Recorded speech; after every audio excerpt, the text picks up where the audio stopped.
Hello everyone, and welcome to the Missouri School Boards Association's Board Report for the month of December.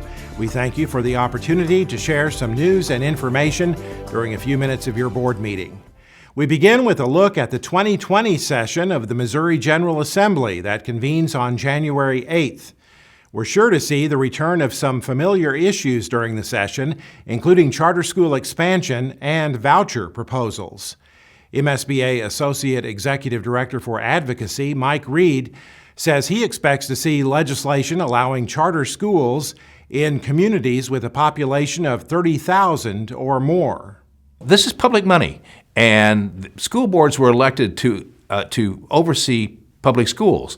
This is public money going to private people to run in essence, a private school. These are not, charter schools should be sponsored by the local elected school board. If they are in fact good, someone must be responsible to the voters and for the tax money that's being spent. Charter schools are not given to the voters. They have an independent board, and so therefore, this is it's outside the control of the local elected people.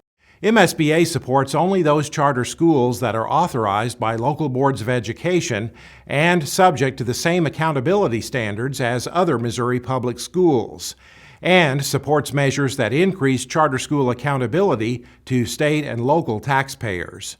Currently, charter schools in Missouri exist only in St. Louis and Kansas City. Lawmakers are also expected to consider once again legislation to move school board elections from April to November. Reed says that would make school board elections in Missouri more partisan. There is a push nationwide for moving school board elections to November. We believe that causes them to become very political. Early elections, April elections, are for local elected situations. November elections are partisan, and this will become much more partisan. People would not understand, and they would get lost. School board elections would get lost in the myriad of other things that are running. So it's a bad move.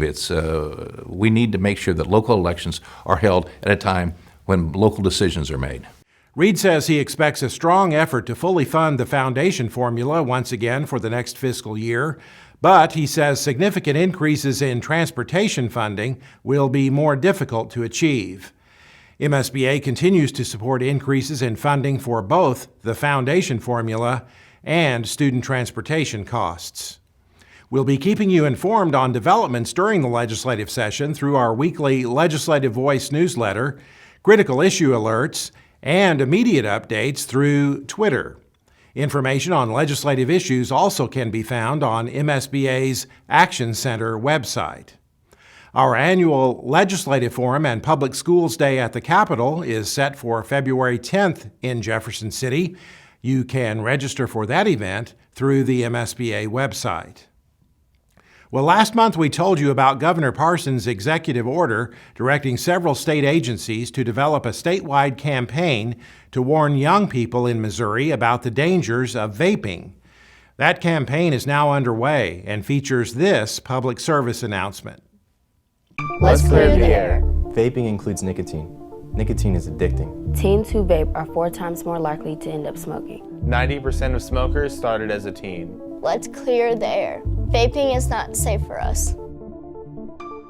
The social media portion of the Clear the Air campaign is now available for your school district's use through the Department of Health and Senior Services website. A separate website also has been created to help young people learn more about the dangers of vaping. That's it for this month's edition of the MSBA Board Report. Thanks for allowing us to have some time at your board meeting, and so long from Columbia.